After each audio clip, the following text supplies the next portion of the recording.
दोस्तों अस्सलाम वालेकुम। शबीर ताहिर हिमैती मेरा यूट्यूब चैनल विसरे दग और विसरे दग को ना विसरसो सब्सक्राइब करन उनको सब्सक्राइब लाजमी करे सो। और मैं ईद के हवाले नाल नज़म पेश करेंदा पिया। ईद के हवाले नाल नज़में और दोस्तें दी नज़ारे और इनको मेरा अपना एक नवेकला अंदाज और नवेकला हवाला जो आई ईद दाद और ई कीते देते हालात दी कुर्बानी। आई ईद दाद और ई कीते देते हालात दी कुर्बानी।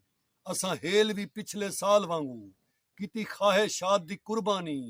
दिते साल दा पोरिया कर्जे विच बन गई दी रात दी कुर्बानी। हिन बाल हले के दे देंदन हर ईद बरात दी कुर्बानी।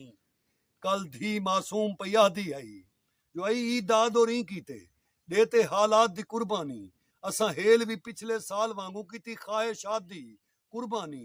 दिते साल दा पोरिया कर्जे विच बन गई दी रात दी कुर्बानी। हिन बाल हले के दे देंदन हर ईद बरात दी कुर्बानी। कल धी मासूम पयादी आई हिम ढेर संभालिया नहीं लभद्या।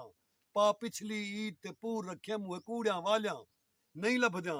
जो गई है हेलक पक मासूमें दी गई है हेलक पक मासूमें दी। खुशियां दे वार को भुल गए हैं मजबूरी नाल ओ ख्वाहिश दी। बेजा तकरार को भुल गए हैं सुन सुन इनकार कोई साले तू अपने इजहार को भुल गए हैं।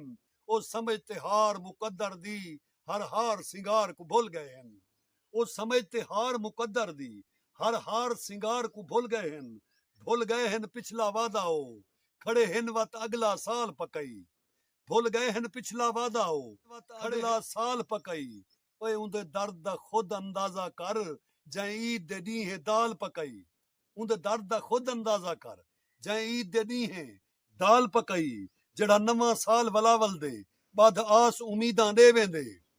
जेड़ा नवा साल वलावल दे बद आस उम्मीदां दे वत दुख मुंदरी जाणदियां नव्यां बेरहम शुरीदां दे वेंदे दस खुशहाली दे खुशहाल वईदां दे वेंदे। वत नुसा साल नसे के कू उए बुस्यां ईदां दे वेंदे। सिर बार है कर्ज दा कहर उए सिरूं कर्ज लहाऊं या ईद मनाऊं।